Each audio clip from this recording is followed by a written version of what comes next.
Michelle Obama possibly replacing Joe Biden at the top of the ticket, and maybe even, hey, Gavin Newsom coming in as VP. Could that explain all his wild policy ideas about giving $5 million to anyone who can prove that they're descendants of slaves? Is that why he wants suddenly $2 billion in a state that is already indebted to the tune of $68 billion? Is that why he wants $2 billion to offer free healthcare for all undocumented migrants in the state of California? I think it may just be. Not to mention, he was just photographed down in Mexico with Bill Clinton. Strategizing? Just as, of course, Michelle Obama got out there to remind you, especially if you're a Black American, that things are going to be really, really bad should Donald Trump get elected. Here she is on some podcast saying how she can't sleep at night. She's so scared. She's so scared. She's so terrified. This is what keeps her up. Michelle Obama, who, by the way, guys, it was just revealed she made $740,000 on her last speech about diversity and equity, etc., in Germany. $740,000, one speech. This is what keeps her up at night when she's counting her dollars. Watch. The things that keep me up, because you don't have control over them. Mm-hmm. And you wonder, where are we in this? Where are our hearts? What's going to happen in this next election? I am terrified about what could possibly happen, because our leaders matter. Who we select, who speaks for us, who holds that bully pulpit. It affects us in ways that sometimes I think people take for granted. Yeah, when you lose control, you lose everything, right, Michelle?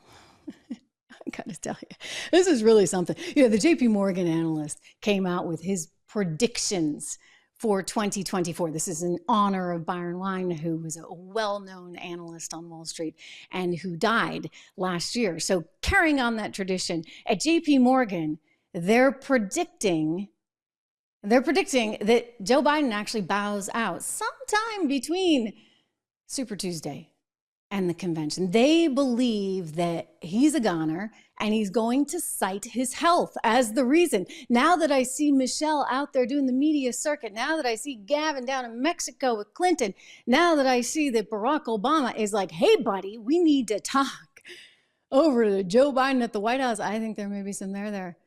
This is exactly, by the way, what Michelle Obama's biographer predicted. Let's see if we can go to this clip. Grant Stinchfield, he did a little interview with Michelle Obama's biographer. And it's really interesting because he lays the whole thing out. And he said, she's doing everything just like Barack did. They have a system. They know how to create those presidents there in the Obama family. Watch. And I make the case that I believe that Joe Biden is on his way out. I think that's pretty much the consensus. Nobody really believes he'll be the candidate in 2024 because of health, because of corruption, because of his terrible record. And I make the case in my film and book that Michelle has been pretty much copying Barack Obama's path to the White House. Barack had a voter registration organization in Chicago called Project Vote before he ran for president.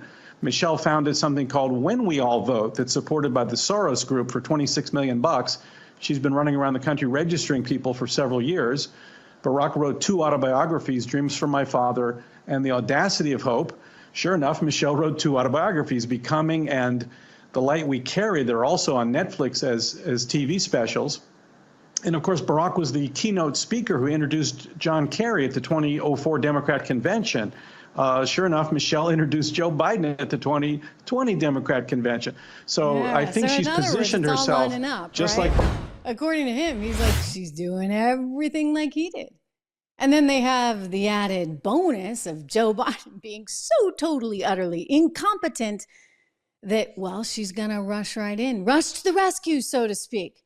The biographer also says that, basically, she wants to feel needed. She wants to feel like she's doing everybody a favor at the end of the day.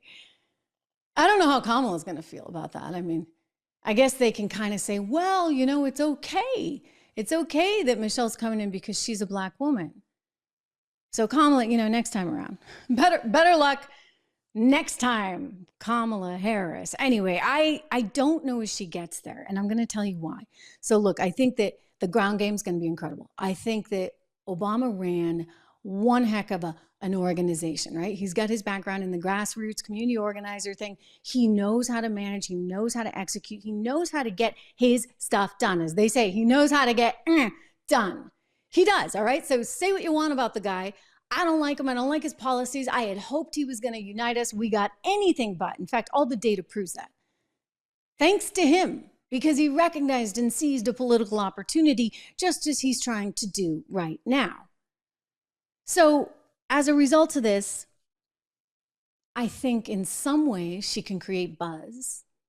She may have some people that like her, but don't forget, last time around, I remember this because, I led all the coverage in 2012. Actually, at the time I was at Bloomberg Television, and I led all our political coverage in that election, but I had also covered him previously 4 years earlier.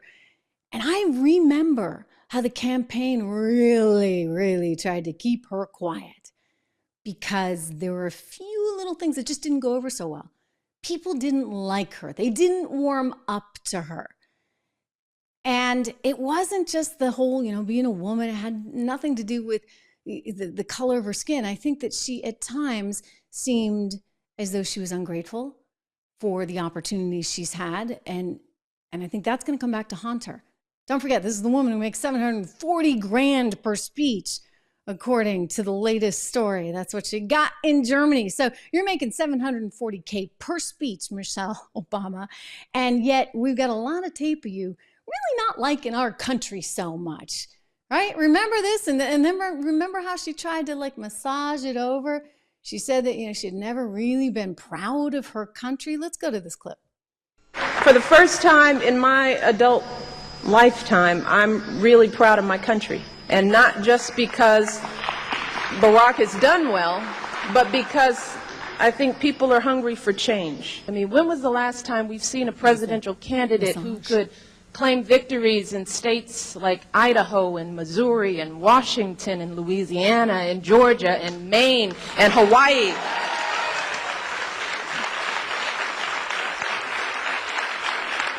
We haven't seen that before in a while. So I am proud of this country. And I'm proud of my husband. But we've learned a lot this year. We've learned that when the bar is set, sometimes it moves on you, right when you get there. So what do you guys think of that? In other words, she slips in a little massage effort, look, I am proud of our country, except, and then there's that dig and there's that divide. So again, dividing, trying to make the point that, if you're Black in America, you can't get ahead. This is what the whole DEI franchise has been about. You have to help people and put them in places because the system is such that it's so absolutely rigged against them. They could never become president of the United States of America and certainly not get elected twice, right? I mean, come on. We had gotten past so much, but now all you're supposed to see is color.